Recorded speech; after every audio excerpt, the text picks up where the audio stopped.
Okay, now recording. Okay, so Frederick Jackson Turner's arguments about the frontier, his frontier thesis in scholarship, serving to make national identities and their respective claims to exceptionalism. The idea of the frontier has also been crucial to the development of history as a discipline in the 20th century. As Kerwin Lee Klein argues in his book on the frontier and historical imagination, quote, "The frontier was not just the place where civilization and wilderness made American democracy. It was the ragged edge of history itself, where historical and non-historical defied and defined each other." Klein explores the rich overlap between ideas of the West in his genealogy of dynamic intellectual frontiers in American history writing over the course of the 20th century, and in the wake of Turner's frontier thesis in particular. The Turner thesis proposed a theory of American development that was indeed remarkably generative and for a long time largely uncontested in American scholarship. As Klein traces, it also posed a challenge to the assumed location of history itself. Turner's argument relocated democracy from Europe to North America. It reoriented a story of progress and development from the urban to the rural, and focusing on the antisocial individualist, it created a new agent of historical change, or emphasized a new agent at least. Thus, as Klein underscores, history as a quote-unquote Western discipline has been reimagined in and through the writing of the American West in particular, in a series of confronting and productive displacements. Although Klein's genealogical approach is limited, I think, by his exclusive focus on Americanist scholarship, it does help us to see how significant the idea of the frontier as popular myth, as well as the subject of academic and historical inquiry, has been in the writing of history, as well as more specifically in the writing of narratives of national identity. Indeed, as well as inspiring generations of American historians, Turner's work was explicitly taken up by historians of other settler societies, including in Australia, New Zealand, and South Africa. Ideas of the frontier and reference to Turner and his notions of progress underwrote the radical nationalist school of Australian historians in opposition to the imperialist historians of the previous generation. And in the scientific spirit at mid-century, a number of comparative frontier projects got underway, testing Turner's thesis in different regions, but also more generally exploring the commonalities and differences between the frontier histories of these settler societies and some other places too.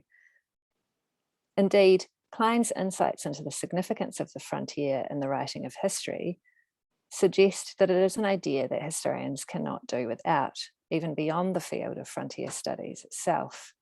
And focusing specifically on the revising of frontier history in terms of conflict, to which I now turn, I think it's useful to keep in mind this idea that the frontier, both as a subject of study and as an analytic expression of the limits of disciplinary knowledge, that ragged edge where the historical and non-historical confront each other, is something that, to bring back my students into the equation, that we're wrestling with right in the midst of those classroom discussions. It was at this ragged edge that historians began to further fracture key assumptions of the frontier tradition and seeking out other perspectives on the history of colonization, particularly the perspectives and experiences of Indigenous peoples. Native people had appeared in some of the earlier frontier histories, perhaps most notably in New Zealand and South African accounts produced in the first half of the 20th century.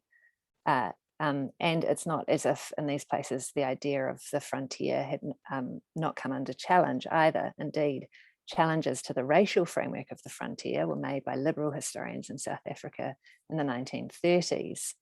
They distanced themselves from the frontier tradition propounded by Afrikaner nationalists, which the Liberals argued legitimated racial segregation.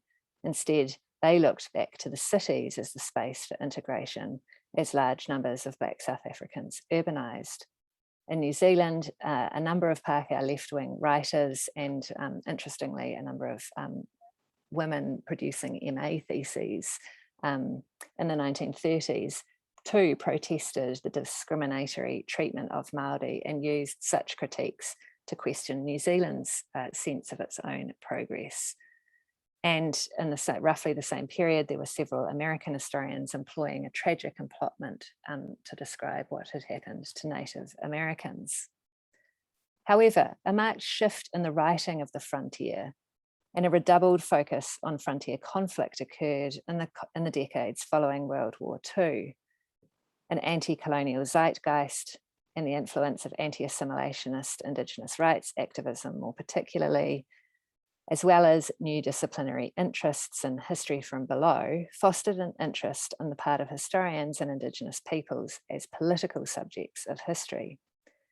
As the politics of decolonisation made, quote, the world the stage of history, as Prasenjit Duara puts it, historians and settler states turned their attention to Indigenous peoples' agency, Indigenous military resistance, how Indigenous communities had tried to hold onto their hands, Native prophetic movements that opposed colonial incursion through peacemaking rather than militaristic means, all became the subject of new and burgeoning areas of inquiry. Historians asked what the causes of conflicts were, and they increasingly drew on concepts of race, land, and sovereignty to explore the archives produced by these historical events. Thus, they began to examine the other side of the frontier, as the Australian historian Henry Reynolds felicitously put it in his book of that title in 1981.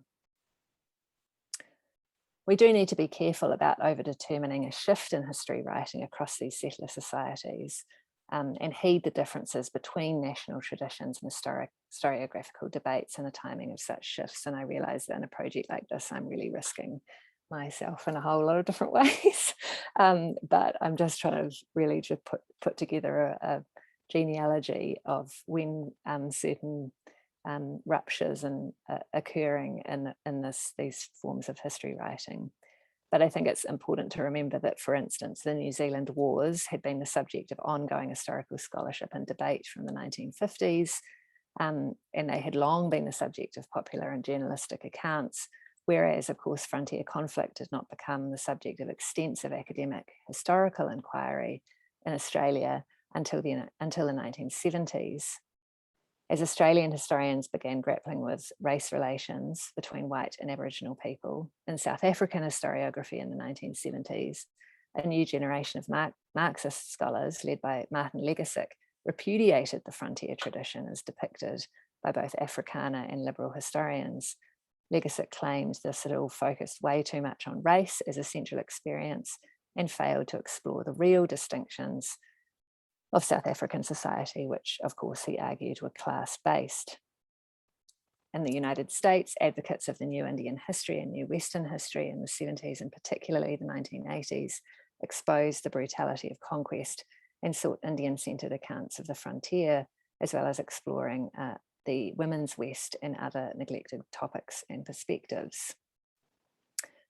Holding these local specific historiographical moments in mind, I do think something quite significant happened in the writing of frontier history in the 1970s. Whoops. Oh no. There we go. In grappling with Indigenous resistance to invasion and settlement, that is, with Indigenous agency, historians turned the myth, frontier myth, as Henry Reynolds put it, inside out. In so doing, they shifted focus to the costs of settlement and how those costs were borne by Indigenous peoples in terms of the loss of lives and lands. These quotes from Reynolds' best-selling book and a blockbuster by the American librarian come novelist historian D. Brown evoke how a focus on Indigenous experiences of the frontier required a reorientation and perspective for their white readership. As D. Brown put it, out of all these sources of almost forgotten oral history, I've tried to fashion a narrative of the conquest of the American West as the victims experienced it, using their own words whenever possible. Americans who have always looked westward when reading about this period should read this book facing eastward. And as Henry Reynolds expressed it 11 years later, this is the first book to systematically explore the other side of the frontier, to turn Australian history not upside down, but inside out. It establishes that it is possible to write Aboriginal history and present it to white Australians in such a way that they can understand Black motives and appreciate the complexities of their tragic story. Both these books, as the quotes on the slide attest to, aimed to portray Indigenous experience for a general but definitely white audience, drawing primarily on archival material to bring the voices of Indigenous peoples to the fore. Brown's book focused on the period of the Plains Indian Wars of 1860 to 1890, ending with Wounded Knee, and individual chapters narrated both diplomacy and the battles that marked the failure of diplomacy, aiming to do so from the perspective of different tribes involved in each episode. Reynolds's book was organised thematically and ranged across the 19th century colonial Australian frontier. It was not as exclusively focused on war, though conflict was a central concern of several chapters, and the reception of the book highlighted that it was a story of frontier conflict that was at stake in this book. In addressing their books to a general and explicitly white audience, both authors aimed to change the way that the settler public in their respective nations understood a fundamental part of their national story. They did so as kind of insider-outsiders, white men, patriotic, but who had decided to confront the shadow side of their nation's histories and the legacies of colonisation for Indigenous peoples. Their positioning and self-styling, no doubt, helps to account for the widespread interest in their work at the time and in the decades following. And of course, both books have been reissued numerous times. As Mark McKenna has explored in a contribution to an anthology on Reynolds' work, Reynolds' use of the quote-unquote language of ordinary men continues to inspire Australians. They are enjoined, as McKenna puts it, to, quote, confront a past which was previously unknown to them. I think moments like this is where I'm wanting to emphasise the way that confrontation between histories are kind of structured into the way that we talk and think about this story. McKenna continues, they write of a silence shattered and suggest that a veil has been pulled back. D. Brown's book has had even wider global influence, inspiring, some claim, activism in the United States, and it's been taken up by publics in many international locations. In an account of Sami activism in the 1970s and 1980s, the Norwegian historian Henry Mind notes that Vindeloria's Custodied for Your Sins, which was published in Sweden in 1971, and Brown's Bury My Heart, which was published in Norway in 1974, both inspired and resonated with Sami struggles. According to Mind, Sami and wider Scandinavian audiences were gripped by how Brown brought to life, quote, the way in which prairie Indians lost their lands, their livelihoods, and often their lives in the space of one short generation. And while both these books were histories aimed at a general audience, they have been taken seriously by academic historians too.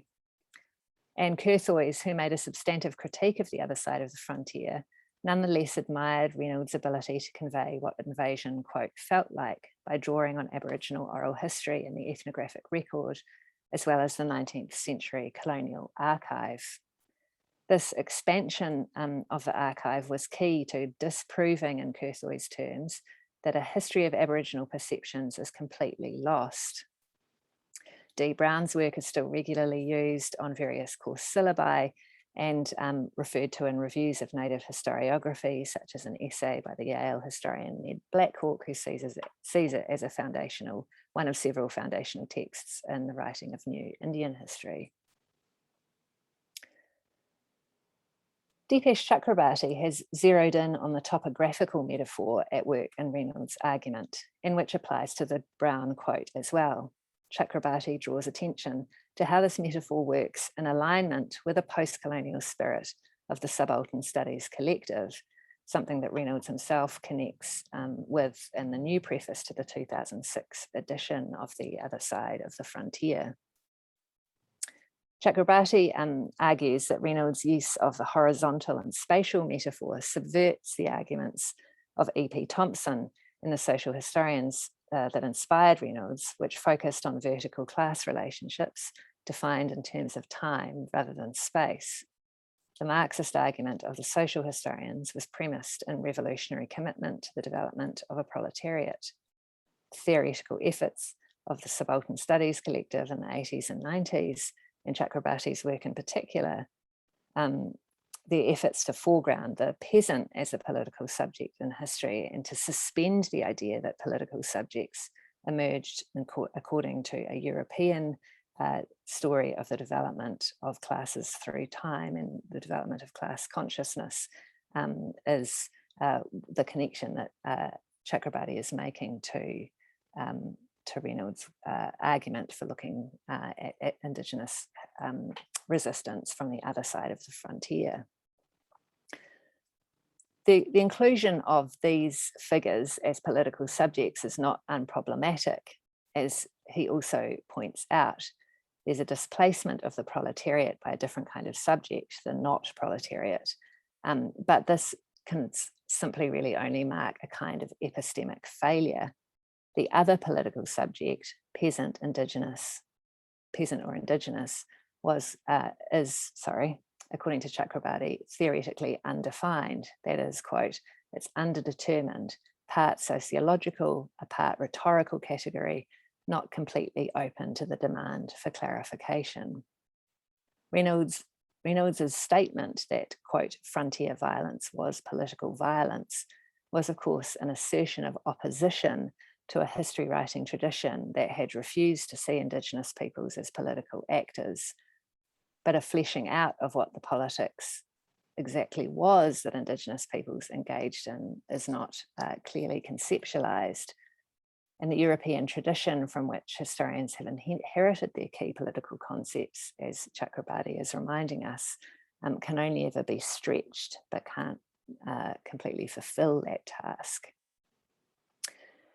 I think it's worth pointing out that a year after Brown's book came out in 1971, other scholars were trying to do this work of stretching and filling out ideas of Indigenous politics.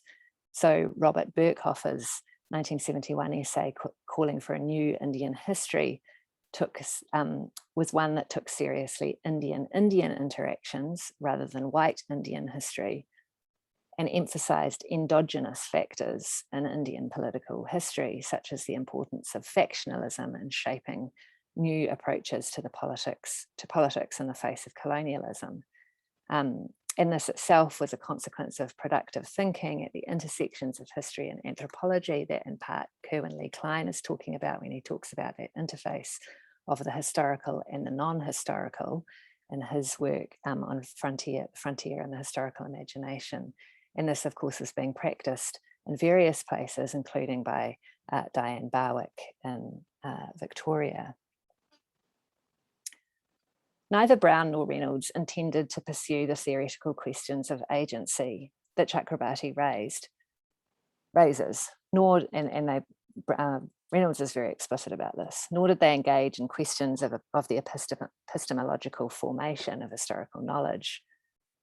In Brown's quote, oral sources were, quote, almost forgotten, but their recovery was a straightforward exercise.